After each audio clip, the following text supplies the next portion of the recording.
నమస్కారం ETV news కి స్వాగతం ముందుగా ముఖ్యాంశాలు రాజమండ్రి నుంచి ఉండవల్లి చేరుకున్న చంద్రబాబు అడుగడుగున కార్యకర్తలు అభిమానుల నీరాజనాలు 13 గంటల మేర సాగిన ప్రయాణం హైకోర్టు నిబంధనల మేరకే నడుచుకున్న చంద్రబాబు కారులో నుంచే కార్యకర్తలకు అభివాదం ఆరోగ్య పరీక్షల కోసం నేడు హైదరాబాద్కు రాక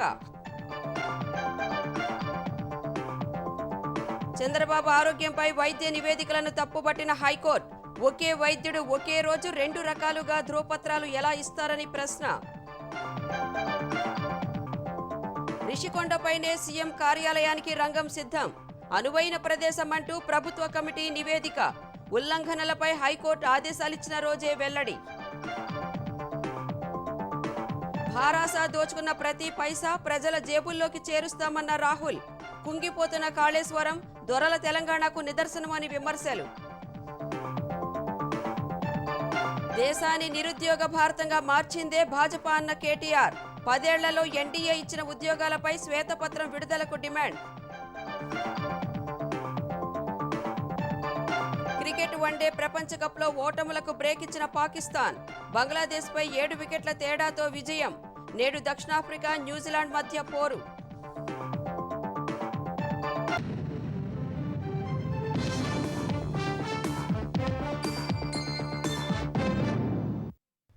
స్కిల్ కేసులో మధ్యంతర బెయిల్పై విడుదలైన చంద్రబాబుకు తెలుగుదేశం శ్రేణులు అభిమానులు ప్రజలు అడుగడుగున నీరాజనాలు పట్టారు రాజమహేంద్రవరం నుంచి ఉండవల్లిలోని నివాసం వరకు పెద్ద ఎత్తున స్వాగతం పలికారు జైలు గది నుంచి జనసంద్రంలోకి అడుగుపెట్టిన చంద్రబాబు అభిమాన సంద్రాన్ని దాటుకుని ఇల్లు చేరుకోవడానికి దాదాపు 13 గంటలు పట్టింది చంద్రబాబు ఇవాళ హైదరాబాద్ వెళ్లి ఏఐజీ ఎల్వి ప్రసాద్ ఆసుపత్రిలో చికిత్స చేయించుకోనున్నారు స్కిల్ డెవలప్మెంట్ కేసులో మధ్యంతర బెయిల్పై విడుదలైన తెలుగుదేశం అధినేత చంద్రబాబు కార్యకర్తలు అభిమానుల నీరాజనాల నడుమ ఉండవల్లిలోని నివాసానికి చేరుకున్నారు మంగళవారం సాయంత్రం 4 గంటల 15 నిమిషాలకు రాజమహేంద్రవరం జైలు నుంచి బయటకొచ్చిన బాబు మనవడు దేవాంశును హత్తుకున్నారు అప్పటికే జైలు బయట వేచి ఉన్న బాలకృష్ణ చంద్రబాబుకు పాదాభివందనం చేశారు తమిళనాడులోని ప్రసిద్ధ ఆలయాల్లోని పూజా ఫలాన్ని అందించారు అచ్చెన్నాయుడు చంద్రబాబును చూసి కన్నీరు పెట్టుకోగా చంద్రబాబు ఆలింగనం చేసుకుని సముదాయించారు అలా భావోద్వేగాల నడుమ విజయవాడ బయలుదేరిన చంద్రబాబుకు తెలుగుదేశం కార్యకర్తలు అడుగడుగునా నీరాజనాలు పలికారు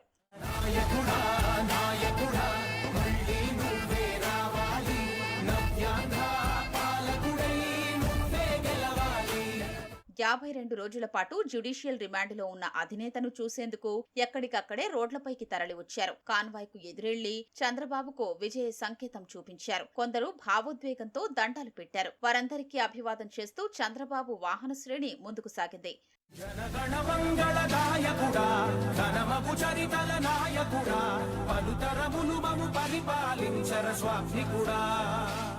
రాజమహేంద్రవరం కారాగారం నుంచి 1.5 కిలోమీటర్ల ప్రయాణానికి దాదాపు 2 గంటల సమయం పట్టింది దారి పొడవునా ప్రజాభిమానం పోటెత్తింది కాన్వాయ్ పై పూలవర్షం కురిపించారు దారి పొడవునా కార్యకర్తలు బాణసంచా కాల్చారు కొన్ని చోట్ల గజమాలలతో ఆహ్వానం పలికారు వేమగిరి రావులపాలెం తణుకు తాడేపల్లిగూడెం భీమడోలు దెందులూరు ఏలూరు హనుమాన్ జంక్షన్ గన్నవరం విజయవాడ మీదుగా చంద్రబాబు కాన్వాయ్ జనజాతరను తలపించింది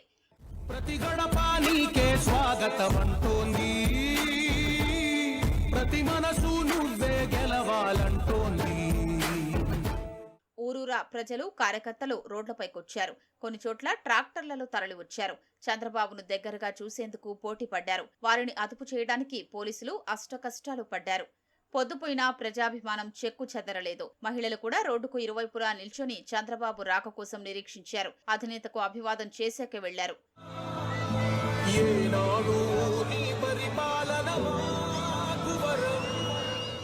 కోర్టు ఆంక్షల దృష్ట్యా చంద్రబాబు ఎక్కడా వాహనం నుంచి బయటకు దిగలేదు అద్దంలోంచే కార్యకర్తలకు అభివాదం చేశారు మార్గ మధ్యంలోనే ఒక్కో కూడలి దాటేందుకు బాబు కాన్వాయ్కు దాదాపు 20 నిమిషాలు పట్టింది చంద్రబాబుకు తెలుగు తమ్ముళ్లతో పాటు జన సైనికులు స్వాగతం పలికారు పార్టీ జెండాలు చేతబట్టి ఆహ్వానం పలికారు ఉండవల్లి వద్ద మహిళలు ముందే పూలు సిద్ధం చేసుకుని చంద్రబాబు వాహనంపై చల్లారు సైకో పోవాలి సైకిల్ రావాలి అంటూ గాల్లోకి కండువాలు తిప్పుతూ నృత్యాలు చేశారు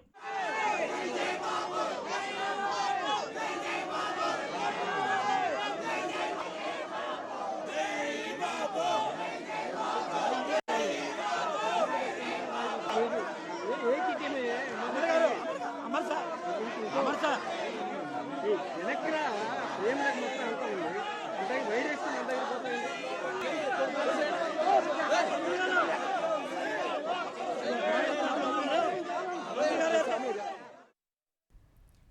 చంద్రబాబు విడుదలతో తెలుగుదేశం శ్రేణులు ముందే దీపావళి చేసుకున్నాయి. ఆంధ్రప్రదేశ్ వ్యాప్తంగా బాణాసంచా కాల్చి మిఠాయిలు పంచుకున్నారు. ఎన్టీఆర్ జిల్లా నందిగామ మండలం చందర్లపాడులో బాణాసంచా కాల్చి మిఠాయిలు పంచారు. గుంటూరు ముత్యాలరెడ్డి నగర్లో చంద్రబాబు చిత్రపటానికి పాలాభిషేకం చేశారు. అమరావతి రైతులు ప్రత్యేక పూజలు ప్రదర్శనలు నిర్వహించారు. నరసరావుపేట ఎన్జీఓ కాలనీలో మహిళలు అభయ వెంకటేశ్వర స్వామి ఆలయంలో 1000 టెంకాయలు కొట్టారు. 500 మందికి అన్నదానం చేశారు. బాపట్ల జిల్లా అద్దంకిలో బాణాసంచా కాల్చి సంతోషం వ్యక్తం చేశారు. నెల్లూరు జిల్లా కార్యాలయంలో మాజీ మంత్రి సోమిరెడ్డి చంద్రమోహన్ రెడ్డి ఆధ్వర్యంలో బాణాసంచా కాల్చారు. కర్నూలులో నంద్యాల చెక్పోస్ట్ వద్ద పాణ్యం మాజీ ఎమ్మెల్యే గౌరు చరితారెడ్డి ఆధ్వర్యంలో మిఠాయిలు పంచారు.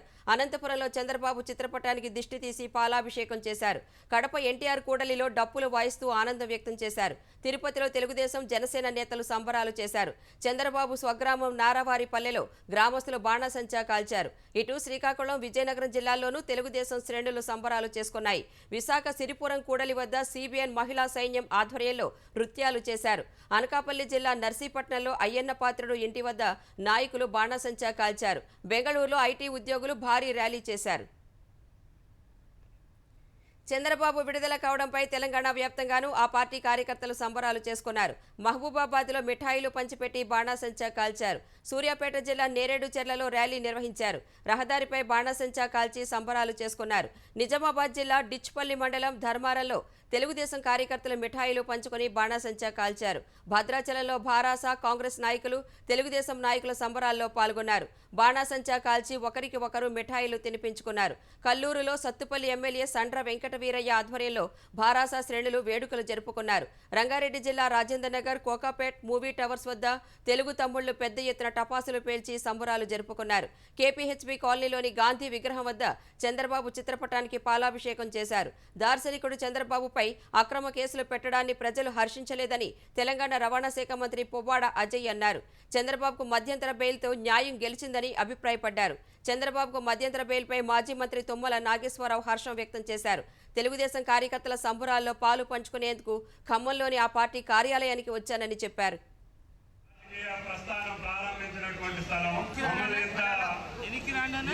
తీసుకొచ్చినటువంటి భవనం, ఆ దేవుడు ఎన్టీ రామారావు గారు ఇచ్చినటువంటి వరం, చంద్రబాబు గారు పెంచినటువంటి పెంపకం, భవిష్యత్తులో కూడా ఆ మూల సిద్ధాంతాన్ని, ఎన్టీ రామారావు గారి నిబద్ధతని, నిజాయితీని, క్రమశిక్షణని తప్పకుండా కొనసాగిస్తామని చెప్పి కూడా ఈ సందర్భంగా ఈనాడు అక్రమ కేసుల్లో బందీ అయినటువంటి చంద్రబాబు గారిని తాత్కాలిక బెయిల్ మీద విడిపించినటువంటి మీ సంతోష సమయంలో మీ యొక్క సంతోషాన్ని పంచుకోవాలని, ఆ ఆనందంలో నేను కూడా భాగస్వామిని కావాలని చెప్పి మీ ముందుకు వచ్చాను. స్కిల్ కేసులో చంద్రబాబుకు మధ్యంతర బెయిల్ ఇచ్చిన ఏపీ హైకోర్టు ఆ ఉత్తర్వులో కీలక వ్యాఖ్యలు చేసింది. చంద్రబాబు కుడికంటికి శస్త్రచికిత్స విషయంలో ఒకే వైద్యుడు 2 రకాల అభిప్రాయాలతో ఒకే రోజు లేఖలు ఇవ్వడాన్ని పరిశీలిస్తే ప్రభుత్వ వైద్యుల నివేదికకు ఎంత ప్రాధాన్యం ఇవ్వొచ్చో అర్థమవుతోందని పేర్కొంది. అటు చంద్రబాబుకు మధ్యంతర బెయిల్ విషయంలో సుప్రీంకోర్టు మార్గదర్శకాలు పాటించలేదన్న వాదనను హైకోర్టు తోసిపుచ్చింది. అభ్యంతరాలు ఉంటే సుప్రీంకోర్టుకు వెళ్లొచ్చని స్పష్టం చేసింది.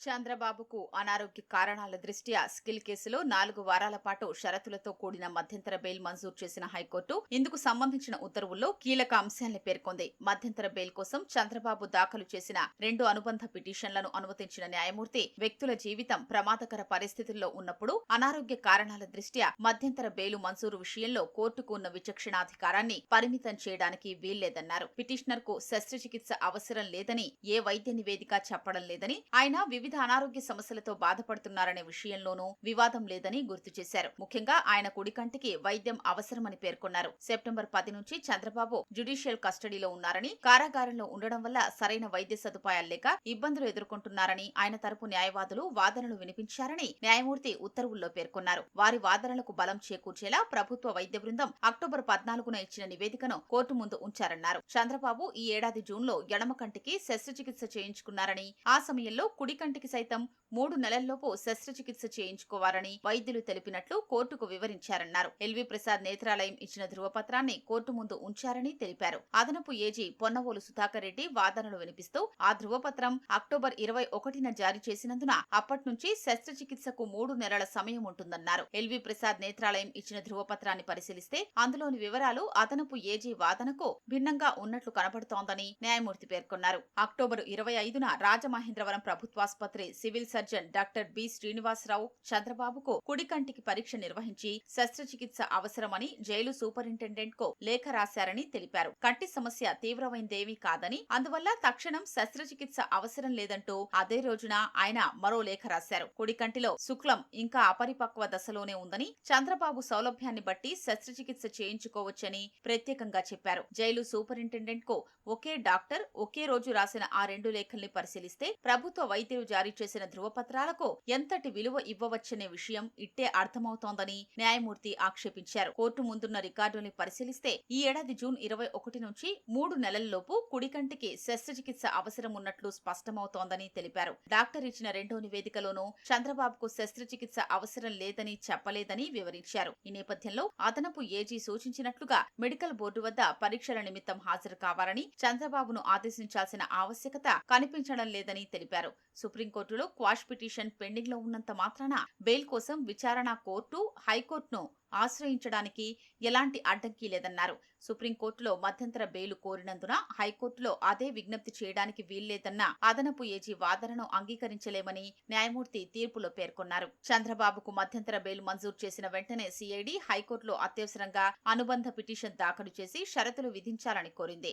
చంద్రబాబు ఎలాంటి పత్రికా సమావేశాలు నిర్వహించకుండా నిలువరించాలని, రాజకీయ ర్యాలీల్లో పాల్గొనకుండా అడ్డుకోవాలని, ఆయన రోజువారీ కార్యకలాపాల్ని పర్యవేక్షించి హైకోర్టుకు నివేదికలు ఇచ్చేలా 2 డీఎస్పీలకు ఆదేశాలు ఇవ్వాలని కోరింది. మంగళవారం మధ్యాహ్నం ఈ అనుబంధ పిటిషన్ పై న్యాయమూర్తి విచారణ జరిపారు. చంద్రబాబుకు మధ్యంతర బెయిల్ విషయంలో సుప్రీంకోర్టు మార్గదర్శకాల్ని పరిగణలోకి తీసుకోలేదన్న ఏఏజీ పొన్నవోరు సుధాకర్ రెడ్డి వాదనపై హైకోర్టు తీవ్ర అభ్యంతరం తెలిపింది. సుప్రీంకోర్టు మార్గదర్శకాలు కోర్టు ముందున్న వివరాల్ని పరిగణలోకి తీసుకున్నాకే మధ్యంతర బెయిలు మంజూరు చేశామని స్పష్టం చేసింది. తమ ఉత్తర్వులపై అభ్యంతరం ఉంటే సుప్రీంకోర్టును ఆశ్రయించారని పేర్కొంది. ఫలానా విధంగా ఉత్తర్వులు ఇవ్వాలని కోర్టును నిర్దేశించవద్దని తేల్చి చెప్పింది. చంద్రబాబుకు షరతులు సూచించింది. చంద్రబాబుకు షరతులు విధించారన్న సిఐడి పిటిషన్ పై కౌంటర్ వేయాలని ఆయన తరపు న్యాయవాదులకు సూచించింది.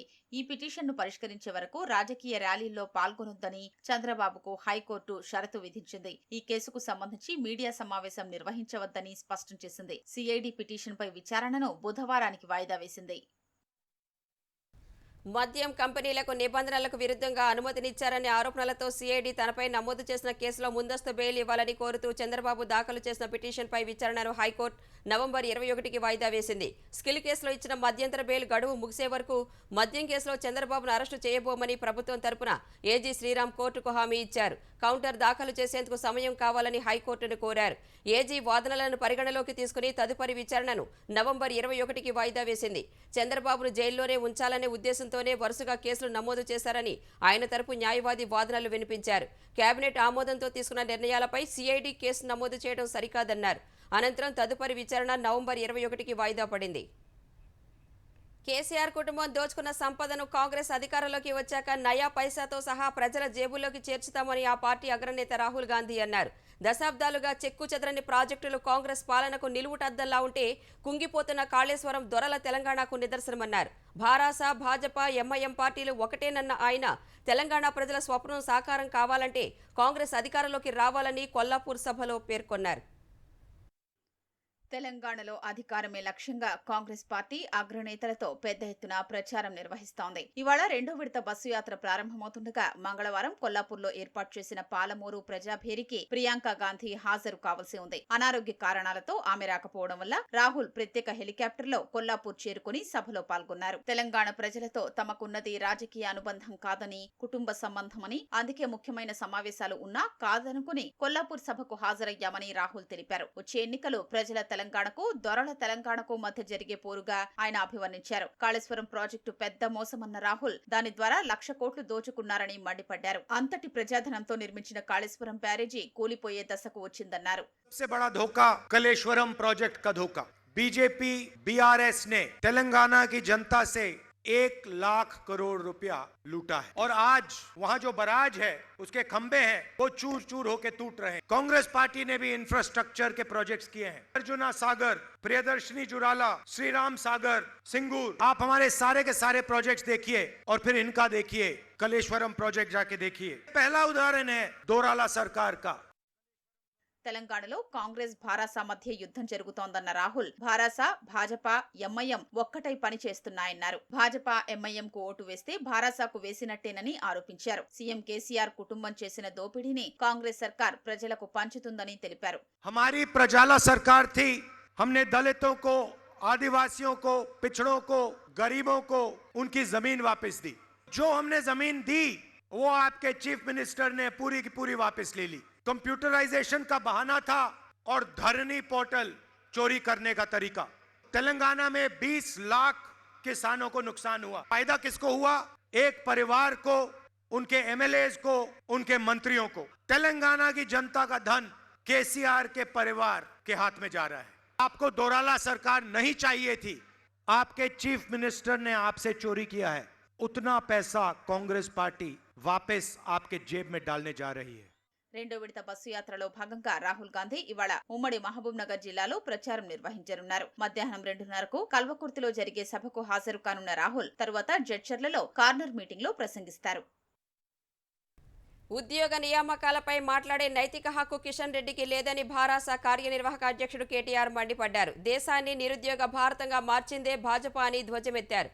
10 ఏళ్లలో తెలంగాణ ప్రభుత్వం భర్తీ చేసినన్ని ఉద్యోగాలను దేశంలోని ఏ రాష్ట్రంలో చేశారో చెప్పాలని డిమాండ్ చేశారు. ఎన్డీఏ ప్రభుత్వం 10 ఏళ్లలో ఇచ్చిన ఉద్యోగాలపై శ్వేతపత్రం విడుదల చేసే దమ్ముందా అని సవాల్ విసిరారు. 9 ఏళ్లలో ఏడాదికి 2 కోట్ల చొప్పున 18 కోట్ల ఉద్యోగాల నియామకాలు చేపట్టనందుకు యువతకు భాజపా బేషరతుగా క్షమాపణ చెప్పాలని డిమాండ్ చేశారు. తెలంగాణ ఆవిర్భావం తర్వాత ఇచ్చిన హామీ కంటే ఎక్కువ ఉద్యోగాలు భర్తీ చేసింది తమ ప్రభుత్వమేనని అన్నారు. ఇప్పటికే 1,60,000 ఉద్యోగాలను భర్తీ చేశామన్న కేటీఆర్ మరో 70,000 ఉద్యోగ నియామక ప్రక్రియ శరవేగంగా జరుగుతోందని తెలిపారు. పగడ్బందీగా జరుగుతున్న పరీక్షలకు భంగం కలిగించేందుకు ప్రశ్నాపత్రాల లీకేజ్కి భాజపా కుట్ర చేసిందన్న విషయం తెలంగాణ ప్రజలకు తెలుసని అన్నారు. లక్షలాది నిరుద్యోగుల జీవితాలను ఆగం చేసేలా పేపర్ లీకేజ్కి పాల్పడింది బండి సంజయ్ అనుచరుడేనన్న విషయం కిషన్ రెడ్డి గుర్తుంచుకోవాలన్నారు. అక్రమ కేసులు వేయిస్తూ ఉద్యోగాల భర్తీ ప్రక్రియ ముందుకు సాగకుండా అడ్డంకులు సృష్టిస్తున్న భాజపా వైఖరిని ప్రజలు గమనిస్తున్నారని ఓ ప్రకటనలో పేర్కొన్నారు. అసెంబ్లీ ఎన్నికల ప్రచారంలో భాగంగా భారాస అధినేత ముఖ్యమంత్రి కేసీఆర్ ఇవాళ ఉమ్మడి ఖమ్మం జిల్లాలో జరిగే 2 బహిరంగ సభలకు హాజరు కానున్నారు. ఖమ్మం జిల్లా సత్తుపల్లి, భద్రాద్రి కొత్తగూడెం జిల్లా ఇల్లెందు నియోజకవర్గాల్లో నిర్వహించే ప్రజా ఆశీర్వాద సభల్లో కేసీఆర్ ప్రసంగించనున్నారు.